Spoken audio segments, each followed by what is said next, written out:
Hello friends, હું છું doctor Rahul Gelani, health ગુરુ ચેનલથી. આજે આપણી જોડે છે ડૉક્ટર ઋતા સાવજ શાહ, ન્યુરોફિઝિશિયન. મેડમ, આપનો પરિચય આપજો. હું ડૉક્ટર ઋતા છું. હું ન્યુરોફિઝિશિયન છું, એટલે કે મગજ, કરોડરજ્જુ અને નસોના રોગોની નિષ્ણાત ડૉક્ટર. મારા સુરતમાં 2 ક્લિનિક છે, એક લાલ દરવાજા પર છે અને એક અડાજણ પર છે. ઓકે, તો મેડમ, આજનો મારો પ્રશ્ન એવો છે કે અત્યારે એવું કલ્ચર વધી ગયું છે, ઓટીસી ડ્રગ એટલે કે ઓવર ધ કાઉન્ટર લોકો મેડિકલ પરથી ડાયરેક્ટ દવાઓ લઈ લેતા હોય છે. કોઈ એવી દવા છે જે કાયમ લઈએ તો મગજને અને આ ચેતાતંત્રને કંઈ નુકસાન થાય? એવી એક કોમન દવા છે જે લોકો એસિડિટી અને ગેસ માટે લયા કરતા હોય છે, જેનું નામ છે લિવોસલ્પ્રાઇડ. એટલે નોર્મલ દવાની અંદર એલ કમ્પોનન્ટ એડ થઈને આવે તો એ તમારે સમજી જવાનું કે એમાં લિવોસલ્પ્રાઇડ હોઈ શકે છે.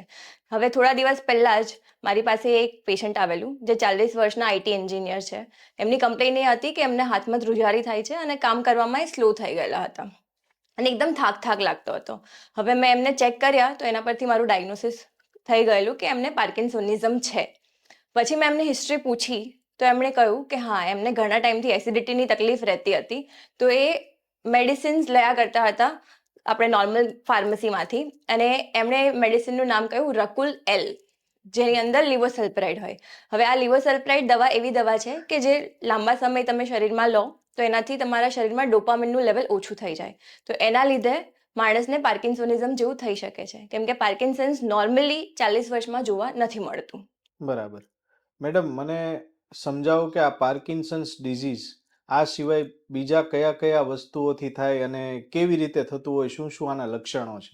સો પાર્કિન્સન્સ ડિઝીઝ જે ટર્મ છે ને એ અમે એ એના માટે યુઝ કરીએ કે જેનું કોઈ કારણ ના હોય. ઇડિયોપેથિક વર્ડ એના સાથે યુઝ થાય હંમેશા જ, અને એ હંમેશા 50 થી 60 વર્ષની વ્યક્તિઓની પછીની ઉંમરમાં જોવા મળે. યંગ લોકોમાં એટલું કોમનલી નહીં જોવા મળે. બરાબર. એ થવાનું કારણ એ છે કે બ્રેનની અંદર ડોપામિનનું લેવલ ઓછું થઈ જાય, તો એના લીધે માણસના હાથમાં ધ્રુજારી આવે, કામ કરવામાં સ્લો થઈ જાય, બેલેન્સ જવા માંડે. એને અમે પાર્કિન્સન્સ ડિઝીઝ કહીએ. તો મેડમ, હવે એ પૂછવું હતું કે તમારી પાસે કોઈ વ્યક્તિ આવે છે તો કઈ રીતે આનું નિદાન કરવામાં આવતું હોય છે કે આને પાર્કિન્સન ડિઝીઝ છે? ઓકે, તો એનું નિદાન જે છે અમે ક્લિનિકલ એક્ઝામિનેશન એટલે એને ચેક કરીને જ મેઇનલી કરીએ છીએ. તો એનામાં અગર પેશન્ટને ધ્રુજારી આવે છે, ધ્રુજારીના અમુક ટાઈપ હોય કે આરામ કરતા હોય ત્યારે ધ્રુજારી આવે છે, બરાબર, અને એના સિવાય પેશન્ટને બધી વસ્તુઓ કરવામાં રૂટીન એક્ટિવિટીઝમાં સ્લો થઈ ગયા છે, નાવા જાય છે તો ખાય છે, કપડાં પહેરે છે, એ પહેલાં કરતાં વધારે સમય લઈ રહ્યા છે, બેલેન્સ જાય છે, રાત્રે ઊંઘમાં બડબડ કરે છે. એ બધી વસ્તુઓ પરથી અમે એનું મોસ્ટલી ક્લિનિકલ ડાયગ્નોસિસ બનાવીએ છીએ, અને અમે એમઆરઆઈ કરાવતા હોઈએ છીએ બીજી કોઈ કારણોથી નથી થઈ રહ્યું એ જોવા માટે. બરાબર. મેડમ, આની શું ટ્રીટમેન્ટ, શું સારવાર રહેશે? તો એ પાર્કિન્સન્સ જે છે એ એક ક્રોનિક ડિઝીઝ છે, જેવો ડાયાબિટીસ છે, થાઇરોઇડ છે, બરાબર.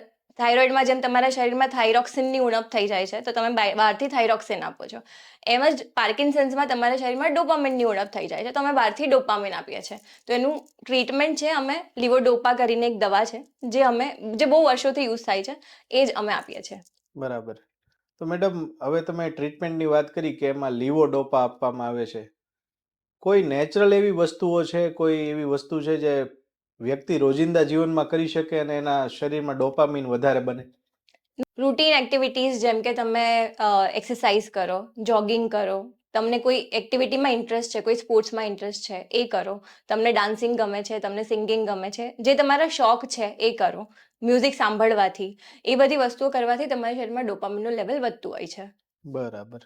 તો મેડમ, હવે એ પૂછવું હતું કે આ જે પાર્કિન્સન્સ ડિઝીઝ છે, માનો કે કોઈ વ્યક્તિ છે, વધતી ઉંમરે કે સમય જતાં આની શું શરીર પર ફરક હોઈ શકે?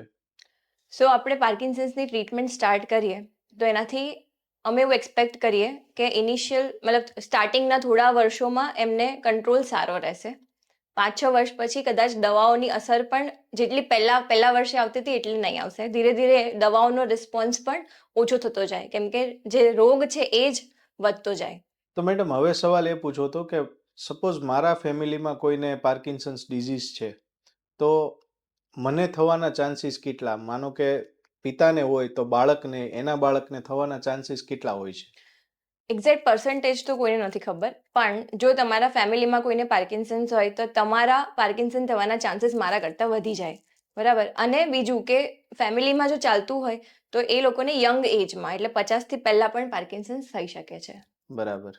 મેડમ હવે વાત કરવી છે આપણે હમણાં રિસેન્ટ 10 યરમાં હું જોઉં ને તો ડૉક્ટર પાસે જ્યારે જઈએ ને ત્યારે જનરલી એવું કે તમારું B12 ઘટે છે. તમારે B12ના ઇન્જેક્શન લેવા પડશે, ટેબ્લેટ લેવી પડશે. તો B12નો મગજ ચેતાતંત્ર ઉપર શું અસર થતી હોય છે?